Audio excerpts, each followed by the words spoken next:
So we are now going to move to our third panel. So we have been discussing economic recovery, digital and green transition. We discussed just technology infrastructure, how they will play a role in that economic recovery. And now we are going to discuss technology sovereignty. And here the question is, how do we find the right balance between our global competition and the position of Europe and the collaborations which are needed? Maybe before we start the panel, we, have to also realize we also have international members in EARTO, which are listening to us also today, with who we are very happy to collaborate. So how do you keep your collaboration at a high level of technologies, while you're still looking for European sovereignty? I think that's the trade-off that we will discuss with our panel today. But let's hear from EARTO members before we start the panel on their view on this challenge. So let's start a short video.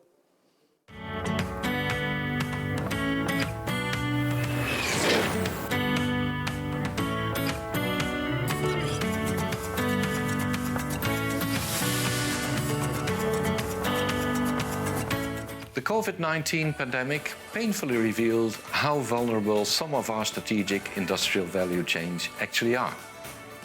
We therefore need to rethink the division of tasks with our global partners.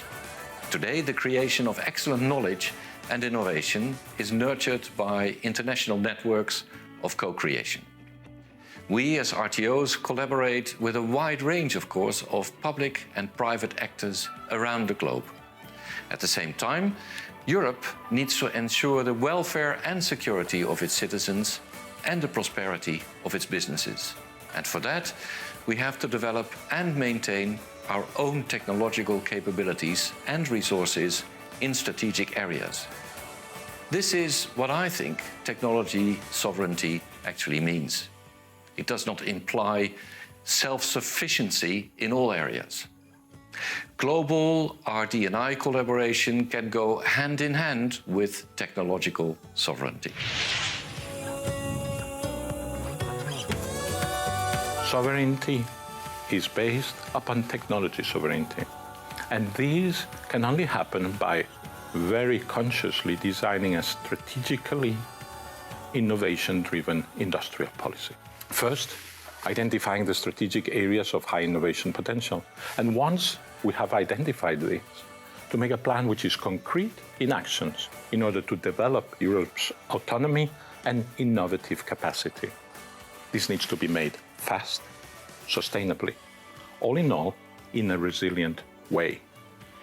Coherence of integration in all those programs and policies which have a content of research, development, and innovation needs to be integrated, not only at EU level, but also at national level.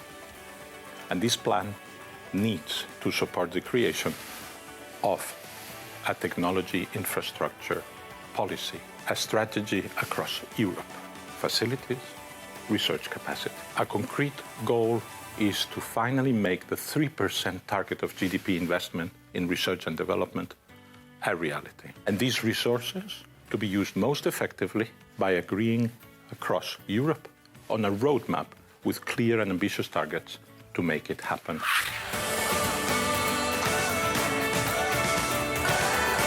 We believe that collaborative projects and public-private partnerships should be prioritized in Horizon Europe, and that all EU-funded programs should have an RDI window. These programs should have both a short-term and a forward-looking perspective to ensure Europe's competence in the long run. We also believe that the EU should ensure the right framework conditions to prevent from unwanted regulatory barriers to the European innovation capacity. This has to be taken into account in the revision of the stated rule for RDI, and it also means to strike the right balance between open science policy and the protection of intellectual property rights.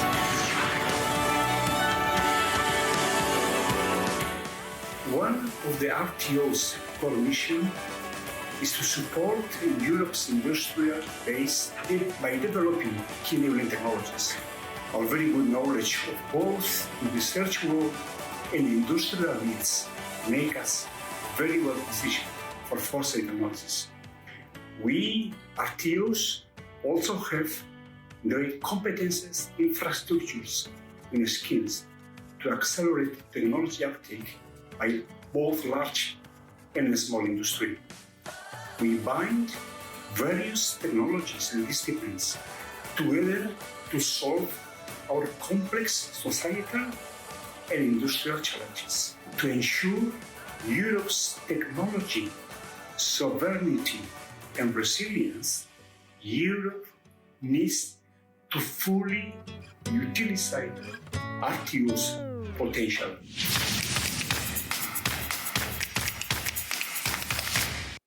So happy to kick up our last panel. I think it's very interesting to hear the last speaker in the video, Iñaki San Sebastian from TECNALIA, the CEO, who is also the vice president of EARTO, clearly saying that we need to fully utilize the potential of RTO. So I'm sure the two guest speakers we have today will agree with me on this. The first panelist is Luc van den Hove, the CEO of imec, based here in Flanders in Belgium. Good morning also to you, Luc. Hello, Muriel. And we have Mathias Rauch, the Director of Research Policy and Strategy at Fraunhofer, based in Germany. Matthias is also a very active board member and steering committee member, so I will be so glad to discuss with you your view on technology sovereignty. So what do you think the role of RTOs will be? So maybe we start with Luc. Sorry, can you repeat your question, Miriam? I will repeat the question. This is technology. So the question will be, what do you think the role of RTOs will be for ensuring European technology sovereignty? Yeah, so let me first of all emphasize that we strongly believe that technology sovereignty is not a contradiction with global collaboration. And so I think we should find this right balance between global collaboration and global competition. I think that we are living in a changing world. I think this is pretty clear, a world where we see much more separation of economic powers. And over the last couple of years, this has clearly been accelerated. I think globally, this is not good for innovation because we are living in a world that is globally connected, both in terms of innovation, in terms of supply chains. And I think that has to a large extent benefited or enabled the progress of innovation. And so I think the forces that are kind of diminishing this global collaboration will actually result in slowdown of innovation processes, which are not good for humanity, I believe. Having said that, we have to live in the world in which we live, and we have to not be naive either, and we have to recognize those geopolitical tensions. And as Europe, I think we have to navigate in this space in the best possible way, find this right balance between global competition and global collaboration. And I believe as Europe, we are kind of uniquely placed to kind of navigate into this complex world, maybe in the benefit of Europeans' position and contribution. And I believe that to address your question, like how should we react to this and what can RTOs do? Well, I'm definitely convinced that the most important aspect is we need to strengthen our technology sovereignty. We need to therefore be leading on R&D and research, development, and innovation. We need to ensure that we have the top skills to enable this leadership position. And that's where the RTOs, I think, are an unbelievable platform. It's a strong asset that we have in Europe, where we combine these skills, networks with universities, tremendous infrastructure on which we are building ecosystems with large industrial players. And I believe that's the melting pot that we need in order to drive this innovation and in order to make sure that we strengthen our technological sovereignty. And I'll certainly later on in the debate try to give a couple of examples of this. Thank you very much, Luc. I think, yes, the term balance, and still what we discussed all along the morning already, the wording collaboration. And I think the question is European leadership. Maybe sometimes the sovereignty aspects is a little bit too protectionist for some. So I think it's very important to have the idea of collaboration. And maybe being the top is the most difficult part. So maybe, Mathias, you are also active in a very international-driven also RTO, like imec. So what's your take on the discussion? Well, thank you, Muriel. I cannot but agree with everything that Luc's just pointed out. But let me just add a couple of arguments that might be of interest in that respect as well. Just to state it very clearly in the beginning, the development of our own technologies and in that way also a more advanced technological sovereignty does not at all mean autarky, but creating options.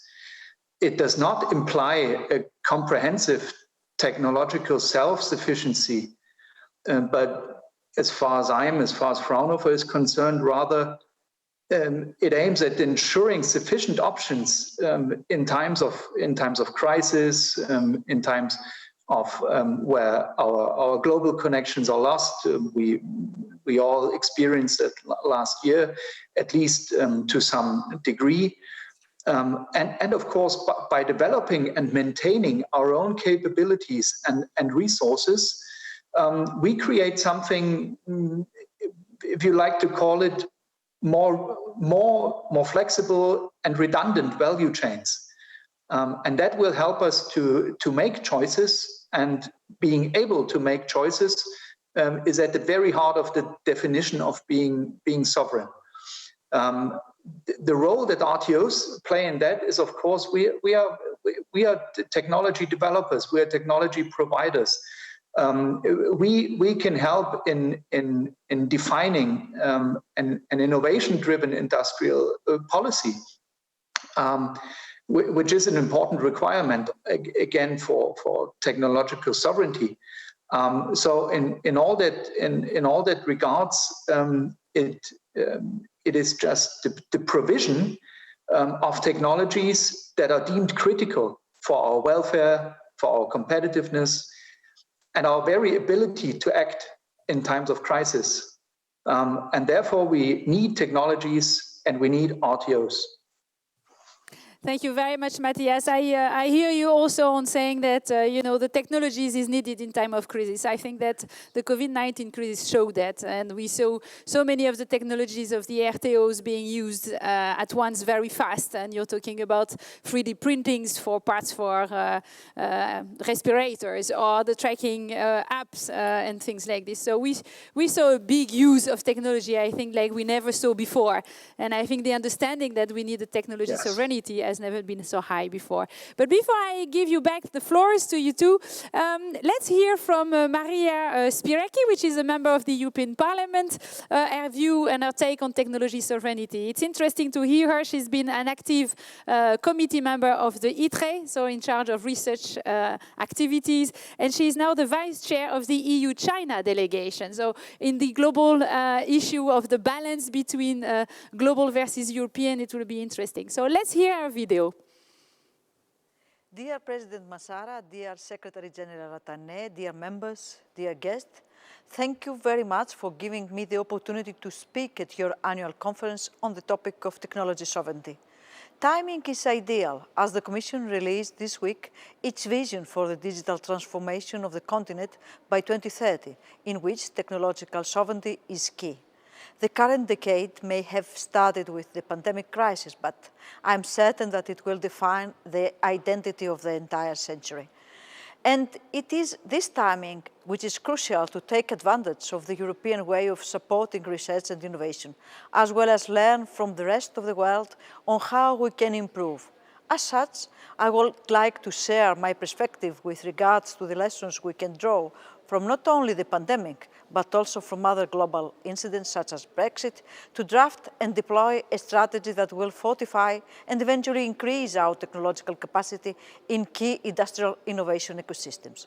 First and foremost, I would like to underline the importance of research and innovation as crucial pillars in our efforts to address both predictable and unpredictable incidents in our economies, as well as to create better communities and safe, secure, and resilient societies.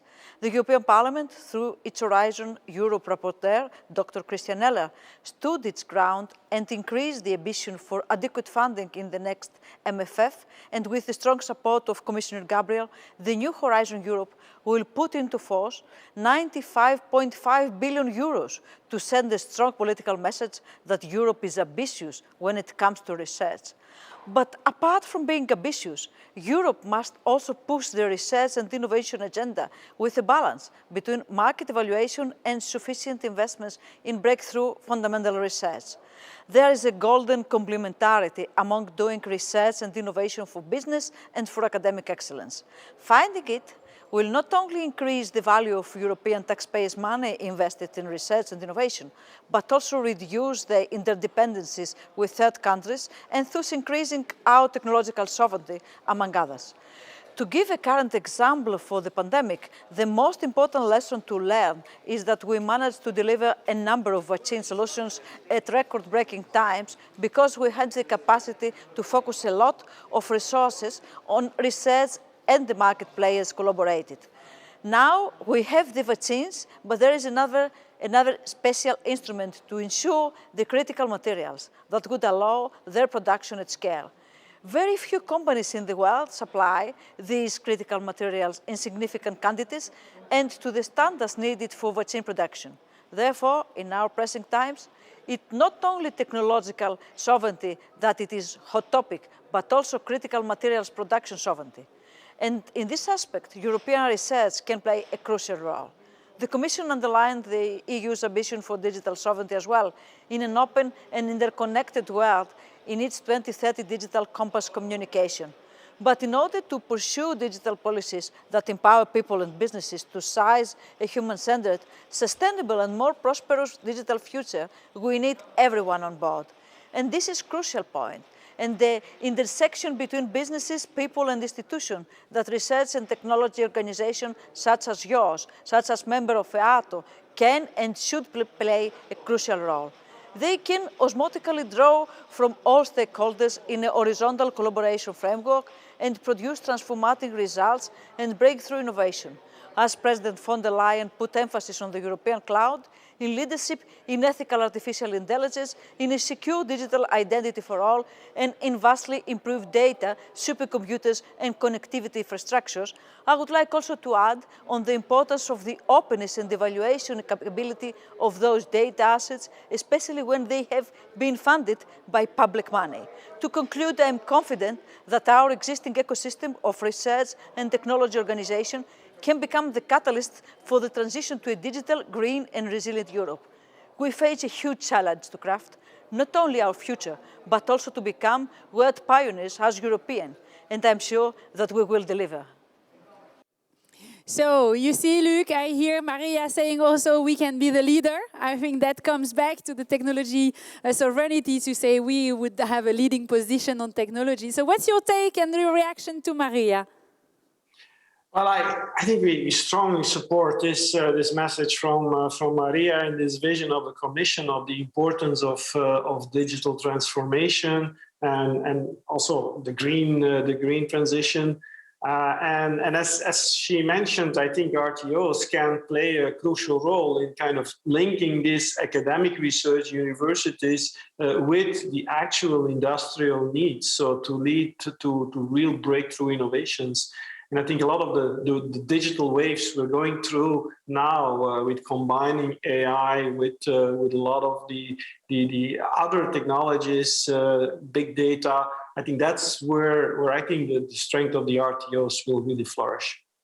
Now, thank you very much, Luc. So, Mathias, do you have reactions to the message of Maria? Yes, thank you. The message is very much appreciated, of course. And I would also like to say that we should use research and development as the key resource to actively address our self-defined goals at the European level of, first and foremost, truly sustainable transformation in the post-crisis recovery. The day is now, and we have to take all those responsibilities, but also the opportunities, and then research results and the applicable solutions that RTOs can provide in the fields of climate protection, digital transformation, and sustainable value creation overall need to be implemented now on a way larger scale than we did in the past. And the additional challenge is that we would have to do it faster in the future. And then a European resilience strategy which addresses such priorities would really make a huge difference and help to make Europe more resilient and fit for the future. Thank you very much, Mathias. Before I go back to the Slido question, I have a question for you from our member from Lithuania, FTMC. So let's look at it. Let's look at the video.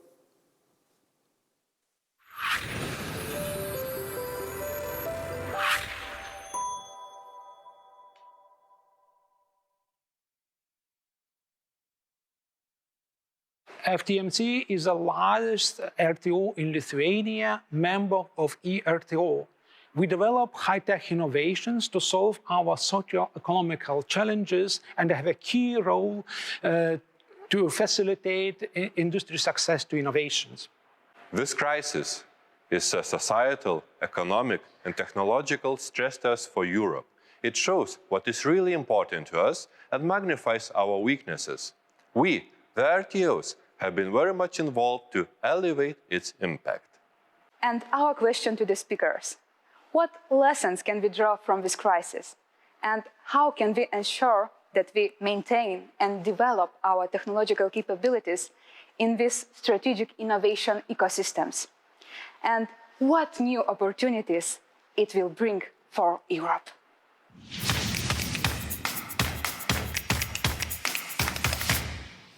Luc, you want to react to that question from MTNC in Lithuania?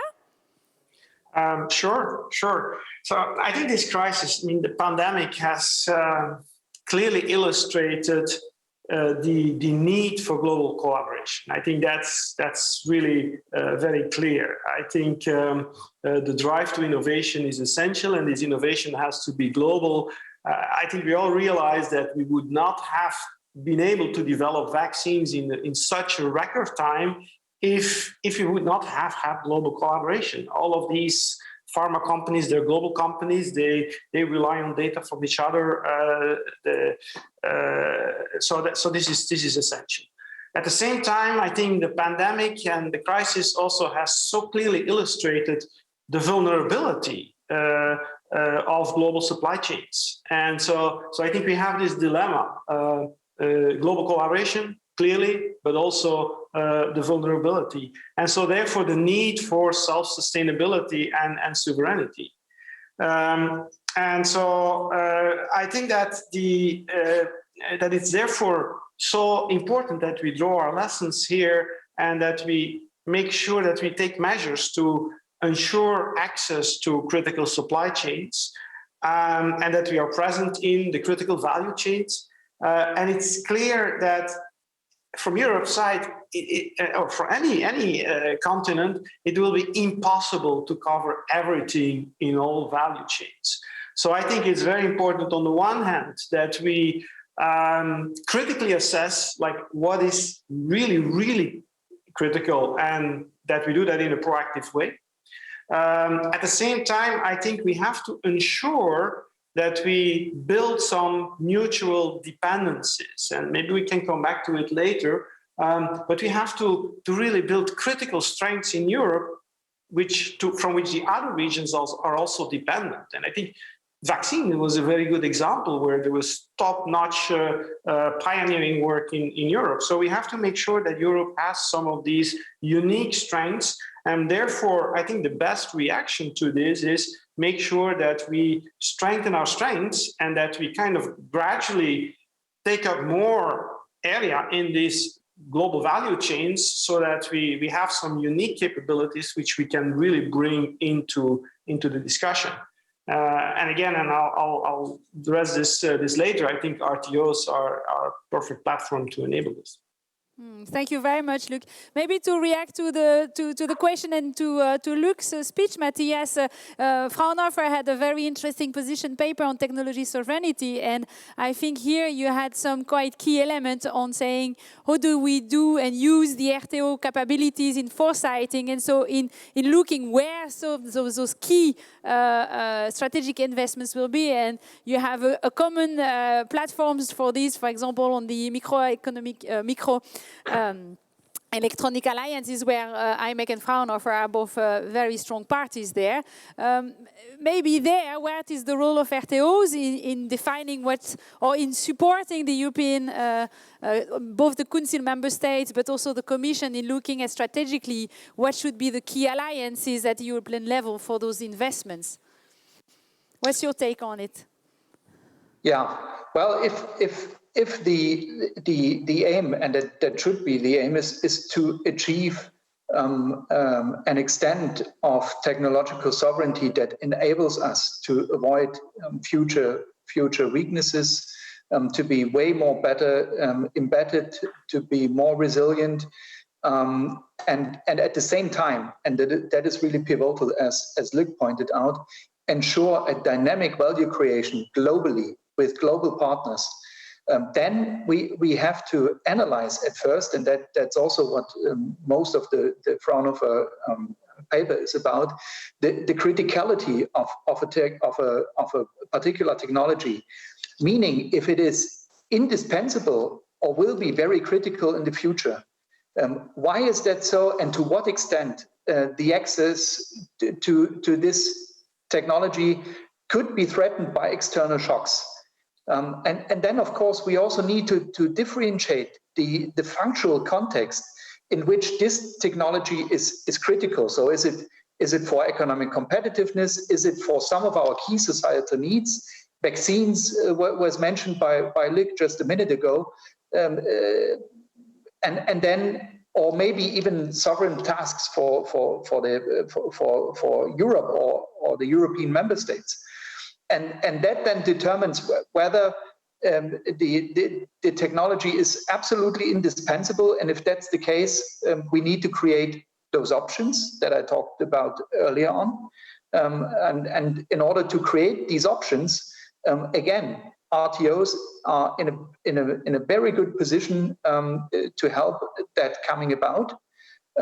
Just because of our like the spider in the web of our unique positioning in the R&D and innovation systems, but also in helping a more sustainable perspective, so that we again with international partners can continue on a larger timescale the collaborations that we need globally in order to help that coming about. Okay, thank you very much, Mathias. I would like to take profit that we have Slido. We have a couple of questions for you coming up from Slido. So the first one is how to foster cross-border collaboration within Europe and increase our speed. And there, what is the role of RTOs? Luc, you want to start? Yeah, I think bringing together critical masses is really absolutely essential, and I think we have to see that in the context of what are the needs. When I refer to, like, we have to make sure that Europe gets leadership position in certain aspects of these value chains. I think it's important that we try to identify, like, where are the opportunities, and when we look at where we are kind of in these innovation cycles, I think we're coming out of a big innovation cycle like the digital innovation wave. I would say around the turn of the century, and we have had huge progress by leveraging the digital hardware into new applications. And I very often get this question like, do we need to try to get another Google or Facebook in Europe? And why don't we have that? And I think that if we really want to build up leadership, we should really look at what are the next big things, and like what is the next technology that is needed in order to create big societal impact, in order to address the big missions. And then I think we need more than just digital technology. It's more than developing a software or an app by two people in a garage and then become very successful because you identify a clear market opportunity. I think we are entering a wave which I would call more the deep tech wave, where we are combining AI with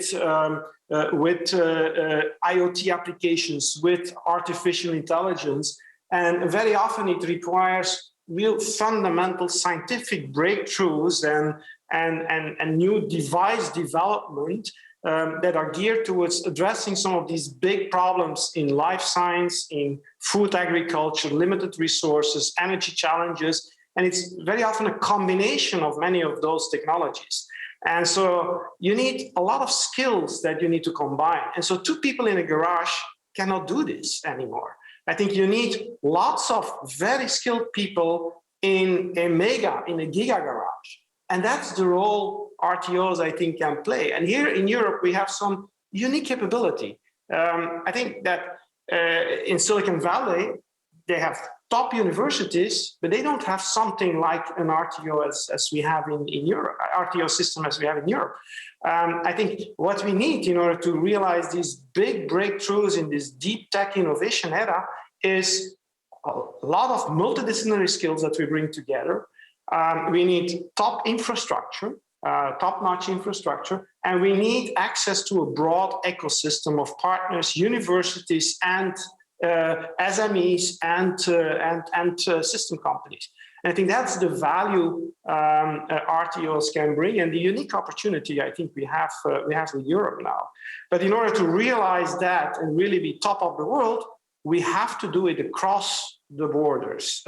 We have to bring together the strengths that we have in Europe, because let's face it, there is a lot of competition outside also in the other continents, and they also realize that this model can be very successful. And there are initiatives in the US to set up copies of what we're doing here. Like there's talk about the new US CHIPS Act now, where they're considering to set up a national semiconductor technology center as a copy of what we're doing here. The same is happening also in Asia. So I think it's very important that we get our act together, that we bring the strengths together across the boundaries in Europe, and that's what we're trying to do with some other RTOs like Fraunhofer, like CEA, aiming towards developing some of these breakthrough solutions on, for example, Edge AI, for which we're setting up a test and experimentation facility. So I think that's the way to go.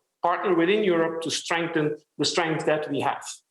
Thank you very much, Luc, for this inspiring talk. I will remember one day when my kids will ask me again, what do you do, Mama, as a work? I will say, I have a lot of smart people in Giga Garage. I'm sure they will kick that up like crazy. Yeah. But we're entering this era again where the importance of hardware is coming back. And so we had that in the post-World War phase, and then we had semiconductors coming up. Then we had this software phase. Now we're bringing the worlds together, and that's where the big new innovations are going to come. Yeah. Combining it with bio, with all the other disciplines. Super. I agree with you on the deep tech wave. I think that's what we've seen with that pandemic, and I think it's maybe one of the positive outcome of that pandemic that people realized we needed RTOs. What's your take on this, Mathias? Oh, very much so. I mean, we as RTOs provide the competencies needed for such complex activities to determine also in regards to the deep tech wave the necessity of technology development. RTOs are key in the process to select together with industry partners the relevant technologies. We develop them further with our industry partners, We develop technology roadmaps, and we help them set up programs. Also, the public funders are involved in that regard. RTOs help defining strategic value chains, also at the European level. I just come to think of the IPCEIs, the important projects of common European interest, where we are, I'd say, a vital part of the Forum for Strategic Value Chains, and not only for microelectronics, but also many other topics. So this is a good example of highly innovative and financially risky industrial endeavors, huge projects that are of the utmost importance in terms of our future technological, but also then economic development. And there, I think we already play a crucial role, and that certainly can still be stronger in the future. When I think of topics like AI, artificial intelligence, quantum technologies, but also very much then in terms of establishing truly carbon cycles, establishing a truly sustainable hydrogen economy for Europe. Those are all topics where we also see not only sustainable growth, but also a huge potential for high economic value added for Europe and all the actors that are economically active here. Thank you very much. I have one last question from Slido for you. The question is on the need for current and strategic approach at EU level to interact with global partners. And often we have China, and you heard Maria, who is the vice chair of the EU-China delegation. There was a lot of discussion of maybe creating some type of framework for the RDI collaboration. There is a new option for the Commission in the next framework program to avoid having international partners coming in certain very strategic goals. So what's your take on how Europe should deal with managing that balance? Any advice for those who listen? Maybe Luc? Okay, so yeah, I think this balance is extremely important. And as I already mentioned, I don't think that the answer to these challenges is to go in isolation and to, as many people say, like to avoid critical dependencies. I think avoiding the dependencies is probably the wrong approach, because we need dependencies. I think what is important is that we carefully think on how we can minimize the dependencies, and certainly in critical areas. But at the same time, I think we have to emphasize how and look for how we can increase the reverse dependencies. And in this way, increase our weight and our voice into this global geopolitical discussion.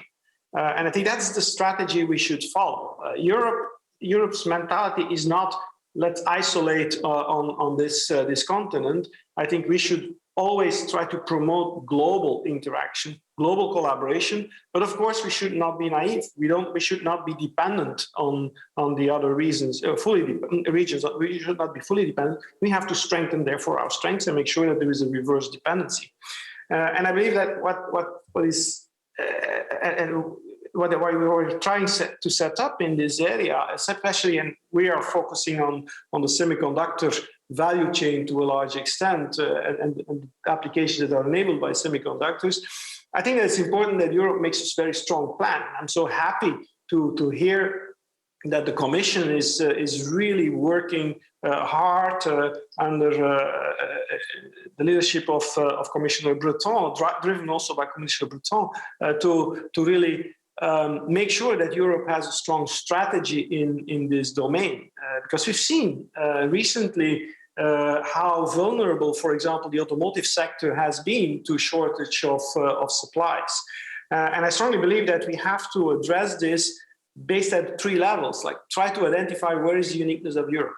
And in this domain, we have incredible assets. I mean, ASML, equipment suppliers that we have in Europe are world leading. There's basically no advanced chip in the world that can be made without ASML technology. So this is clearly a very good example of a reverse dependency. Without European technology, no chip would be fabricated, advanced chip would be fabricated. The same, I believe, with the R&D and innovation capability that we have in Europe. It is absolutely world-class. And I think a lot of the regions are coming to Europe for that. On the third level, on the manufacturing capability, in terms of sensors technology and specific capabilities that we need for some of the European value chains, we have unique manufacturing capabilities with some of our incumbent companies like Infineon, NXP, ST. So I think we have very, very much strengths, and the policy should be to strengthen those strengths and make sure that we continue to be leading in some of these areas, so that we create some of these reverse dependencies, and that will bring equilibrium in this value chain, such that we can also count on our dependencies to the other regions. And I think that's, to a large extent, the strategy we should follow, I think. Thank you very much, Luc. So very interesting on the reverse dependency, Luc. Mathias, the word for closing comes to you. In 30 seconds, what would you advise the European Commission to look further, and maybe on the role of RTOs as well for that? My advice, if the goal is to make Europe more sustainable in the way and resilient in the way that we discussed it today, then I would encourage the Commission to continue supporting the development of strategic value chains and our role in that. The best way to do so is to be able to stay ahead of the game, to be a top technology provider, also for the rest of the world, to be deeply embedded in critical value chains, to play a role in those value chains. Then they are critical, but we are part of it, and we can do something about it, and we can also, to some extent, collaborate with our global partners in order to make those value chains more resilient. And of course, we should use R&D as truly the key resource to invest in terms of making us more resilient, transforming into a more sustainable future in the post-crisis recovery. Thank you. Thank you very much, Mathias. Thank you very much to the both of you, Luc and Mathias, again for taking the time to discuss these important topics for us. So thank you again, and I will close now our panel. Thank you. Bye-bye.